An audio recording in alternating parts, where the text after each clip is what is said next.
I would request that this assembly please stand, and as for species capable of doing so, rise for the first of matters on the docket that is presented to the Second Galactic Council of Stefnal, under the Provisional Act of Rex, code date 47365.7.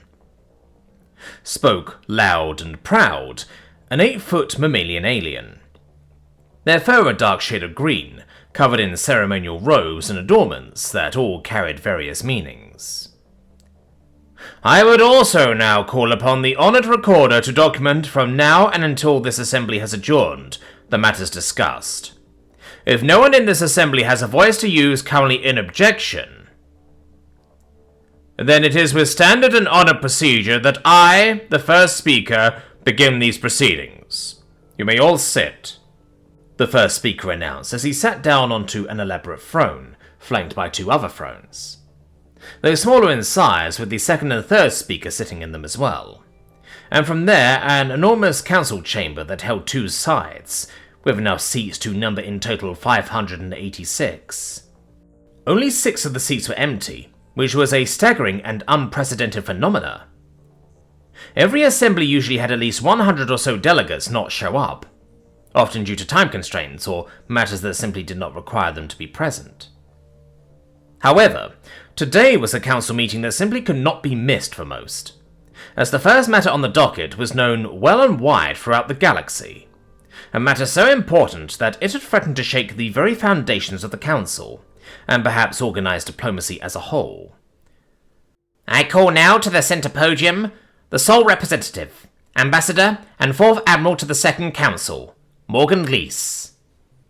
The second speaker, an insectoid alien closely resembling that of Earth's mantises, but with a brilliant aubergine colour and segmented jewellery covering its thorax. And from the left side of the council did a woman stand, dressed in full military uniform and a heavily scarred face that showed the countless battles they had participated in. They moved to the side, brandishing a cane that they heavily relied on, and their other arms holding a stack of documents and folders.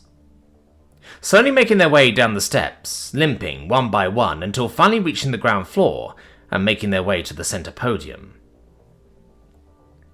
Morgan placed the documents upon the podium and rifled through them until she was satisfied with what she had.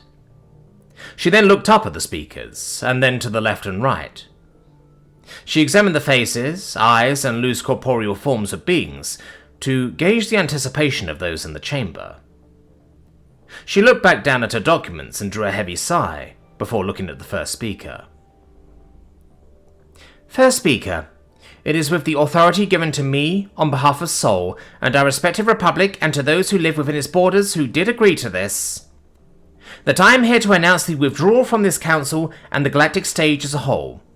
I suggest it effective immediately, and without this hearing or assembly, but Chancellor Aronov advised to at least let you all have a few words to say.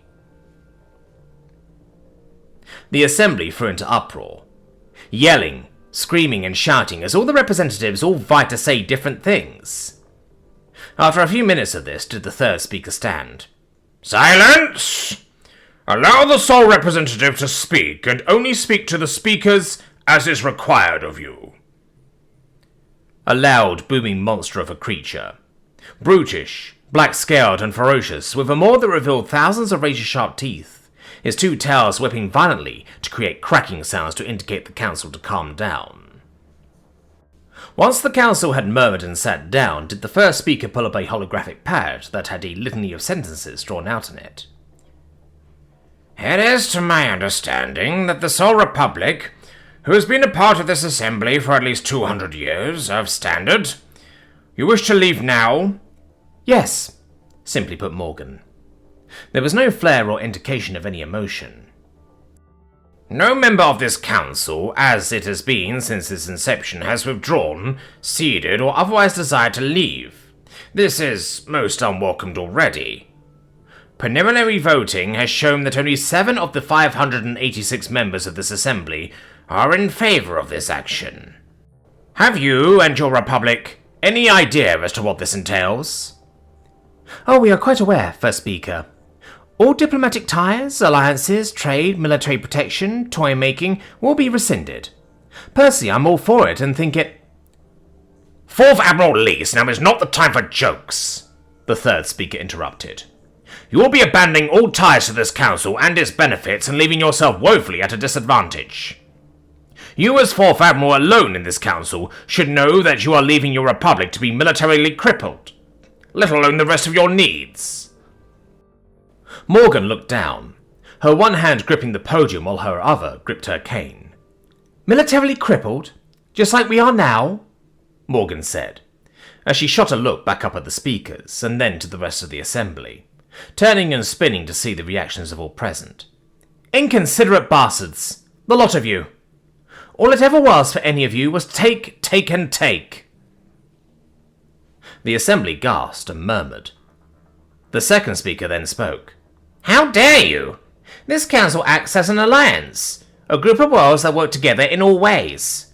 Who are you, and your republic for that matter, to accuse us of taking from you? Oh, that's rich for a swell sock, Morgan erupted, as she rose her cane and pointed it at the third speaker. You and your damn species! Who was it, when your world and colonies were being threatened by the Phil Gunn Collective, that stepped up, without asking for anything in return, fought back those damnable barbarians from genociding your insect asses? Saul, that's who. We lost 25% of our fleets to protect you, while no one in this assembly stood or even offered aid. Morgan screamed, fiery in passion. The second speaker, quick to anger, rose from their chair. Insolent fools! This council has provided plenty enough aid to its members and to your republic whenever it was needed. Really? Really? What of you, Crix Darinick?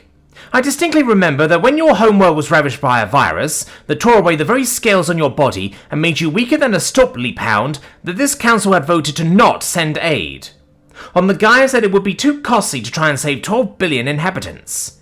And who was the only species that not only voted for the aid, but defied the decision and brought not only aid, scientists, but relief volunteers? We helped you inoculate over 3 billion on your planet. We didn't save more only because we ran out of time. Morgan cried out, staring them all down, and then looking directly at the first speaker. And what of you, pig boy? Do the rest of us have anything to add?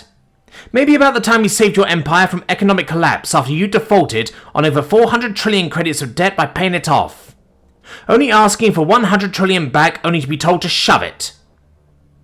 What of, say, the Dengari hegemony?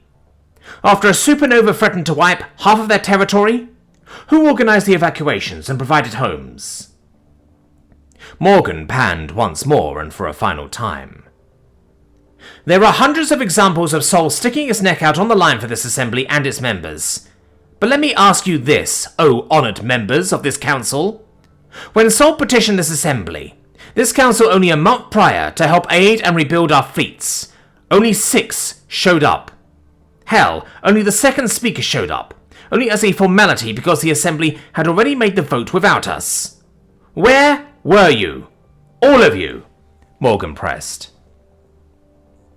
At last the murmurs died down. The speakers sat down. Only one member in the assembly stood up, which had just so happened to be a Dengari. They rose a long, slender finger, calloused and whiter than a shade of pale. We of the Dengari, and speaking on behalf of 5 other members of this assembly, second the motion for the Sol Republic to withdraw.